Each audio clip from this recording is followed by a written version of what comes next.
उम्मीद करता हूँ आप खैरियत से होंगे। Today's lecture we discuss about wave particle nature of matter, जिसको आमतौर पर डुअल नेचर ऑफ मैटर के नाम से जाना जाता है। ये बहुत ही फेमस और बहुत इम्पोर्टेंट टॉपिक है। ठीक है, इस टॉपिक के नेम का जो मतलब है वो ये है कि जो मादा है उसकी दोहरी नोयत, यानी कि एक जो मादा है हमारे पास मैटर है, वो वेव नेचर भी है और पार्टिकल नेचर भी है। तो आज हम इसे डिस्कस करते हैं। तो स्टार्ट करते हैं हम अपना टॉपिक।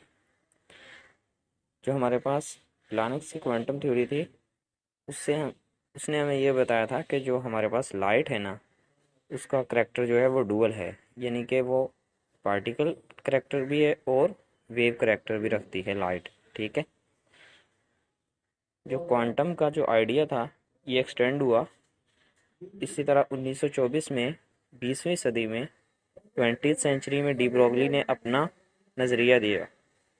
डी ब्रोगली का नज़रिया ये था कि तमाम मादा के पार्टिकल, यानी कि ऑल मैटर पार्टिकल्स, उनकी जो नोयत है वो दोहरी होती है। उनका करैक्टर डुअल है। कब? जब वो इलेक्ट्रॉन्स, प्रोटॉन्स, न्यूट्रॉन्स, एटम या मॉलिक्यूल्स, जितने भी मैटर्स हैं, जब वो क्या हो, मोशन में हो। जब वो मोशन में हो तो उनका करैक्टर डुअल होगा अकॉर्डिंग टू डी ब्रोगली। ठीक है, वो पार्टिकल नेचर भी शो करेंगी और वेव नेचर भी शो करेंगी।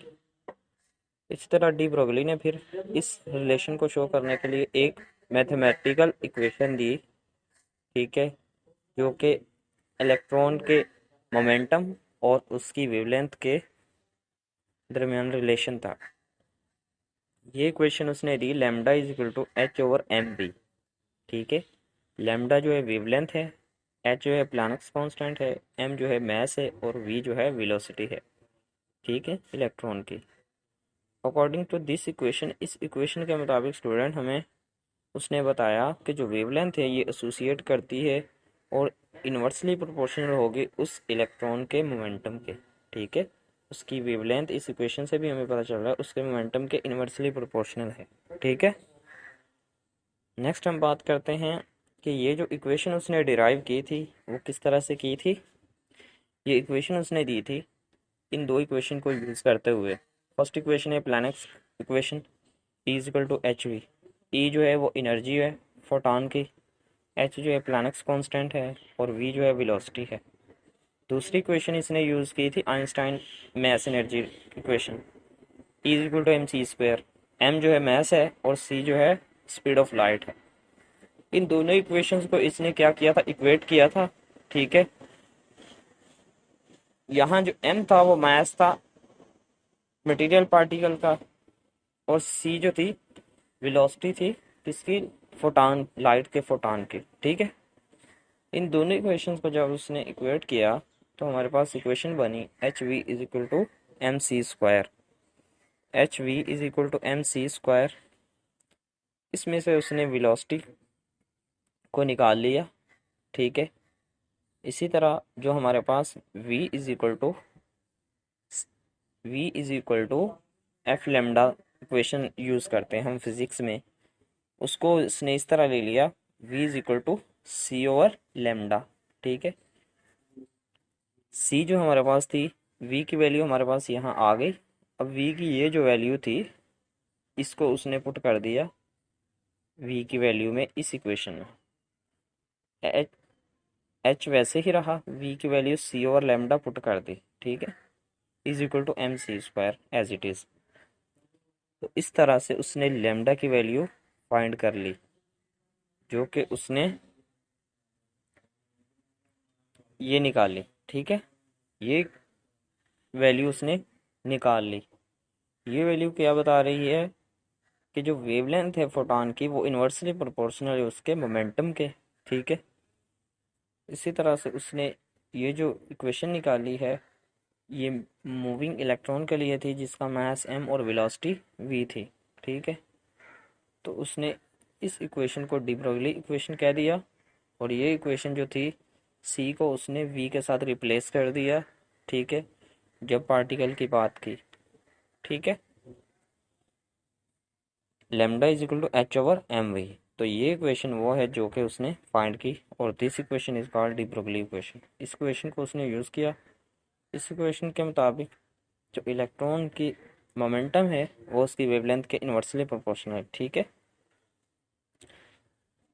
देन उसने एक एक्सपेरिमेंट के तौर पर उसने एक प्रॉब्लम बताया। उसने बताया कि एक इलेक्ट्रॉन है जिसकी velocity 2.188 10 to raise power 6 metre पर सेकंड है।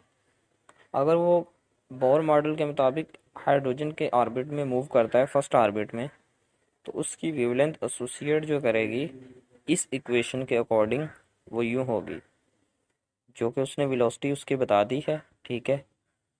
मैस ऑफ इलेक्ट्रॉन भी हमें पता है, और एच जो है प्लैंक्स कांस्टेंट वो भी हमें पता है। इसने कहा अगर ये चीज़ें हमें दे दी जाएं तो हम उसकी वेवलेंथ फाइंड कर सकते हैं।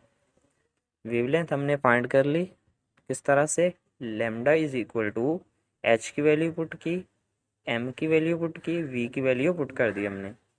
तो इस तरह से जो हमारे पास वैल्यू आ गई लेमडा की, वो आ गई 0.33 10 to raise power 10 - 9 metre. Metre को नैनोमीटर में चेंज किया, 0.33 नैनोमीटर आ गए, ठीक है। तो ये हमारे पास लैम्डा आ गया, जिस इलेक्ट्रॉन की वेलोसिटी थी 2.188 10 टू रेज पावर 6, ठीक है, और वो इलेक्ट्रॉन मूव कर रहा था बोहर एटॉमिक मॉडल के मुताबिक फर्स्ट ऑर्बिट में। तो ये उसकी वेवलेंथ आ गई। अब हम ये बात करते हैं,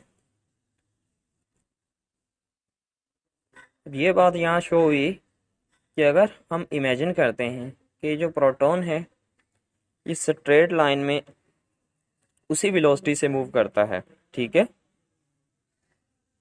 तो इसकी जो वेवलेंथ है वो 18306 टाइम्स जो है वो स्मॉलर होगी उस इलेक्ट्रॉन से, ठीक है। इसी तरह हमारे पास जो अल्फा पार्टिकल है जब वो मूव करते हैं उसी वेलोसिटी से, तो उनकी वेवलेंथ जो है वो 7344 टाइम्स स्मॉलर होगी, ठीक है, जब उसको कंपेयर किया जाएगा इलेक्ट्रॉन से। तो इस तरह से उसने कहा कि जब हम एक स्टोन का मास है, ठीक है, 1 ग्राम, उस स्टोन को जब हम उसी 10 मीटर पर सेकंड की वेलोसिटी से मूव करवाते हैं तो उसकी जो वेवलेंथ आएगी वो ये आएगी 6.62 10 टू रेज पावर -30 मीटर, ठीक है। ये वेवलेंथ जो है ये बहुत स्मॉल थी। इस तरह से it can not be measured by any conceivable